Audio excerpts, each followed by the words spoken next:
everyone. Today I will explain class 9th history chapter number 1 French revolution. तो ये सारे question answers हैं जो मैं अभी आपको एक्सप्लेन करूँगी। फर्स्ट है what is subsistence crisis, mention the factor responsible for this in France. कि सब्सिस्टेंस क्राइसिस क्या होते हैं, जीवन निर्वाह के लिए जो चीज़ें होती हैं वो क्या होती हैं।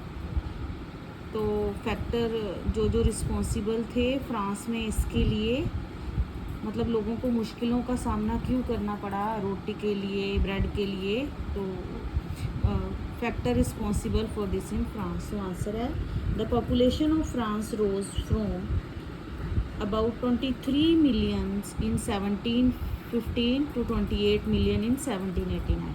तो फर्स्ट फैक्टर जो था जो फैक्टर था रिस्पॉन्सिबल वो था पॉपुलेशन इंक्रीज़ हुई थी 23 मिलियन से 28 मिलियन पहुंच गई थी within few years. So second है this led to a rapid increase in the demand for food grain. और फूड ग्रेन की डिमांड बहुत ज़्यादा हो गई थी क्योंकि पॉपुलेशन बढ़ेगी तो ऑब्वियस है कि ब्रेड की, रोटी की और असेंशियल चीज़ों की डिमांड भी बढ़ेगी। तो थर्ड पॉइंट है production of grain could not keep pace with the demand, so the price of bread which was the staple diet of the majority rose rapidly. So production जो grain की थी वो पूरी नहीं कर पा रही थी डिमांड को, जो कि लोगों को डिमांड थी। प्राइजेज़ हाई हो गए हुए थे रोटी के, ब्रेड के, और जो मेन लोगों का फूड था उसके। तो diet of majority rose rapidly. Third point है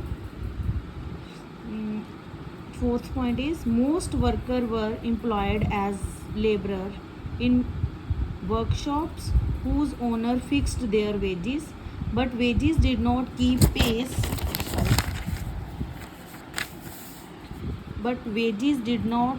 pace with rise in prices, so the gap between the poor and the rich widened। तो इसका मतलब है कि जो मोस्ट वर्कर्स थे फ्रांस के वो सारे वर्कशॉप में वर्क करते थे और ओनर्स ने प्राइजेस फिक्स किए हुए थे वर्क के। और मतलब जो वो वेजिस थे, जो उनको पैसा मिलता था वो उनकी डिमांड को पूरा नहीं कर पा रहा था, वो बहुत कम था और उनकी डिमांड्स ज़्यादा थी। सो जो गैप था पुअर का और जो रिच का वो बहुत ज़्यादा बढ़ जा रहा था day by day. So fifth point last है things became worse whenever drought और हेल रिड्यूस द हार्वेस्ट। कहते हैं जब खेती कम हो गई, जब सूखा ने या ओला जो पड़े थे या जो बाढ़ आई थी उनकी वजह से चीज़ें और ज़्यादा ख़राब हो गई थी। सो ये इसकी एक्सप्लेनेशन थी। Next is what were the Jacobins club, who was their leader. तो जैकोबियंस कौन थे, क्लब क्या था, उनका लीडर कौन थे। So Jacobin were the political club became an important rallying point for people who wished to discuss government's policies and plan their owners' forms of action. The most successful of these clubs was that of the Jacobins, which got its name from the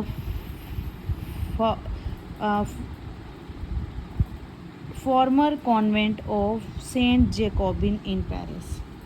so Jacobin जो थे वो political club थे जो कि बहुत important थे उस time पे। लोग वहाँ पे अपने गवर्नमेंट की पॉलिसीज़ को डिस्कस करते थे, वहाँ पे जो मेंबर्स थे वो प्लान बनाते थे और उन पे एक्शन लेते थे। जो सबसे मोस्ट सक्सेसफुल क्लब था वो जैकोबिन्स था और ये नेम पड़ा था जो वहाँ की कॉन्वेंट था सेंट जैकोबिन्स पेरिस में, उनके नेम से।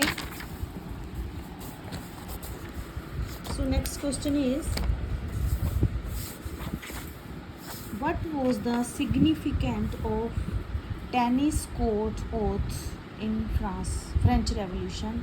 सो जो टेनिस की कोर्ट में जो प्लेज हुई थी, शपथ ली गई थी फ्रेंच रेवोल्यूशन में, उसके क्या क्या प्रभाव पड़े थे।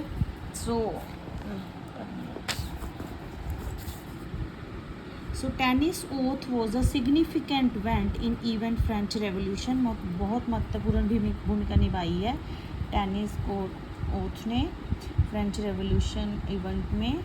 सो on 20th June they assembled in the hall of an indoor tennis court in the ground of Versailles. सो ये जो लोग थे वो 20th जून को इकट्ठे हुए थे. एक हॉल था, इंडोर हॉल था वो टेनिस कोर्ट का, वहाँ उस ग्राउंड में वो इकट्ठे हुए थे. They declared themselves for national assembly, उन्होंने अपने आप को एक नेशनल असेंबली डिक्लेयर किया था. And swore not to disperse till they had drafted a constitution for France, और उन्होंने शपथ ली थी कि हम तब तक यहाँ से नहीं जाएंगे जब तक हम एक रफ ड्राफ्ट ना बना लें कॉन्स्टिट्यूशन फ्रांस का. That would limit the power of the monarch, जो कि क्या करेगा, जो राजा है उसकी पावर को लिमिट करेगा. तो उन्होंने शपथ ली थी. तो थर्ड पॉइंट है the national assembly was busy at Versailles drafting a constitution. The rest of France was busy with turmoils. So जो नेशनल असेंबली थी वो बिज़ी हो गई वर्साले में ड्राफ्ट करने में, रफ वर्क बनाने में कॉन्स्टिट्यूशन का, और जो रेस्ट ऑफ फ्रांस था वो मतलब जो दंगे फसाद हो रहे थे और जो वहाँ पे चीज़ें हो रही थी उनमें बिज़ी था. सो फोर्थ क्वेश्चन है how did France became a constitutional monarch, कैसे बना फ्रांस एक constitutional monarch. So the national assembly completed the draft of constitution in 1791.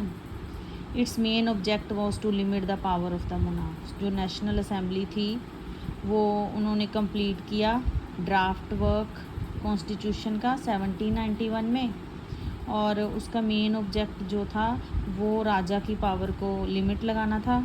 These power instead of being concentrated in the hand of one person were not separated and assigned to different institutions, the legislative, executive and judiciary. और जो भी power एक person के हाथों की बजाय से किस में डिवाइड हो गई थी, लेजिस्लेटिव में, एग्जीक्यूटिव में और जुडिशरी में. और थर्ड पॉइंट है last, the constitution of 1791 vested the power means limit the power to make law in the National Assembly which was indirectly elected. The Constitution of 1791 जो पावर वो बनाया गया नेशनल असेंबली, सो इनडायरेक्टली मतलब एक declare हो गई थी national assembly France की, जो कि क्या करेगी, नेक्स्ट जितने भी लॉ बनेंगे वो बनाएगी. So next is how would you explain the rise of Napoleon, कि नेपोलियन की पावर कैसे राइज हुई थी. इन 1799 Napoleon Bonaparte became the first consul after throwing the rule of directory. He acquired numerous power and even opted for a politic 99.9 people voted for his new administrative system. He not only conquered a new area but also made peace with the enemies, all the proofs that he was an able administrator. He implemented many reforms 1799 till 1804 which are given as follows. Means जो Napoleon Bonaparte था उसको मतलब भारी मत से वो जीता था, 99% लोगों ने उसको वोट दिए थे, और वो एक न्यू एडमिनिस्ट्रेटिव सिस्टम के रूप में वो आया था. और he stopped inflation through financial reforms, उसने जो गरीबी थी उसको सुधार किया था फाइनेंशियल रिफॉर्म लाके. मतलब he establish the bank of France में उसने बैंक एस्टैब्लिश किए थे. He declared Catholic religion as a religion of majority of French people, और कैथोलिक धर्म को उसने सबसे बड़ा रिलीजन बनाया था फ्रांस में, डिक्लेयर किया था.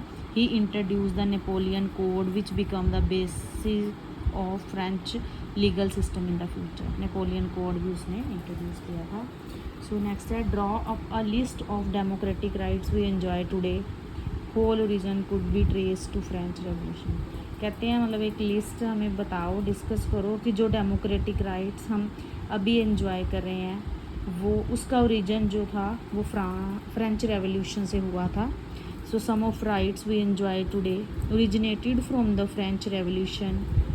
Equality, liberty and fraternity were the basic principle of the Declaration of the Right of Man and Citizen declared by the French National Assembly on 27 अगस्त 1789. तो वो कह रहे हैं कुछ राइट जो हम अभी इंजॉय कर रहे हैं उनका जो ओरिजिन है वो फ्रेंच रेवोल्यूशन से स्टार्ट हुआ था.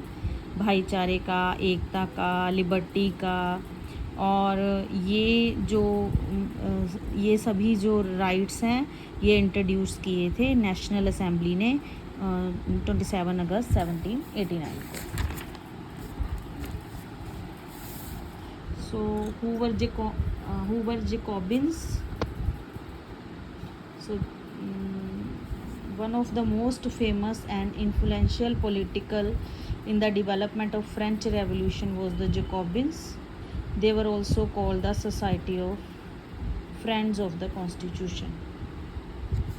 So what is meant by the term guillotine? The guillotine was the device meant for killing criminals.